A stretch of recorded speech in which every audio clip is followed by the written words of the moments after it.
ඓතිහාසික රයිගම්කෝරළේ මනරම් වෙල්ලායකට මුල්ලා පිහිටි රෙමුණ මහා විද්‍යාලය දැයට විශිෂ්ටයන් තැනීමේ සොඳුරු තක්සලාවකි.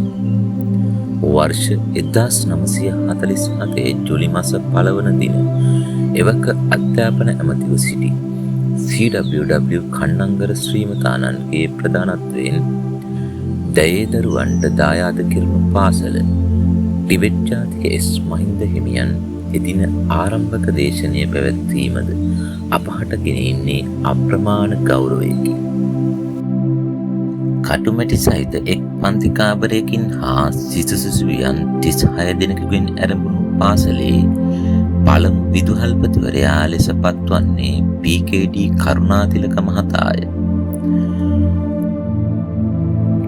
අවම භෞතික හා මානව සම්පත් ප්‍රමාණයකින් ඇරඹුණු පාසල වරින් වර වැසී යාමේ තර්ජනයට ලක්වන්නේද ප්‍රමාණවත් ශිෂ්‍ය සංඛ්‍යාවක් නොමැති කමිනි.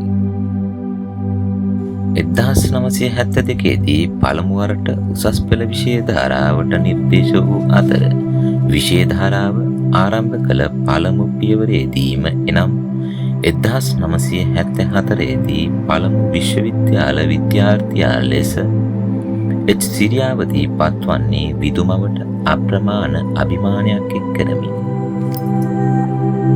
කාලයත් සමග අතරමඟ නැවතී ගිය අපොස උසස් පෙළ අධ්‍යයන කටයුතු නැවත ආරම්භ වන්නේ 2013 දී කලා හා තාක්ෂණ විෂය ධාරාවන් ද්විත්වයෙනි. එමෙන්ම වර්ෂ 2024 දී වාණිජ්‍ය විෂය ධාරාව එක්වන්නේද වර්තමාන විදුහල්පතිවරයාගේ අපරිමිත උනන්දුවේ හා කැපකිරීම් වල ප්‍රතිඵලයක් ලෙසය.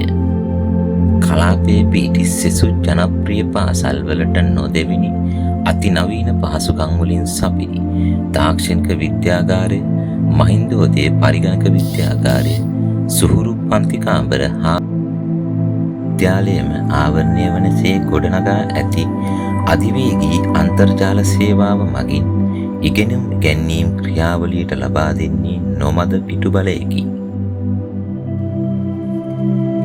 සෑම විෂයක්ම ආවරණය වනසේ ඉහළ සුදුසුකම්ලත් අංග සම්පූර්ණ ආචාර්ය මණ්ඩලයක් මගින් විෂය ධාරාවන්ට අදාළ සියලුම විෂයන් ඉගැන්වීමේ නිරත වීමද අප සතු විශේෂත්වයකි.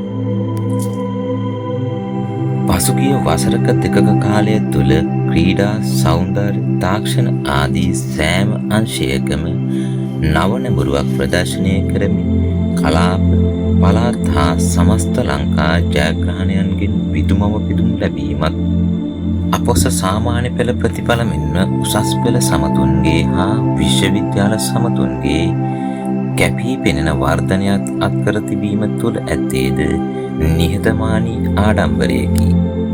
ගුණෙන් හා ඥානයෙන් සන්නද්ධ දරු පරපුරක් බිහි කිරීමේ අනවතීය අරගලය වෙනුවෙන් නිහඬව සටන් වදින විදුමවුන් ඔබට චිරංජයතු.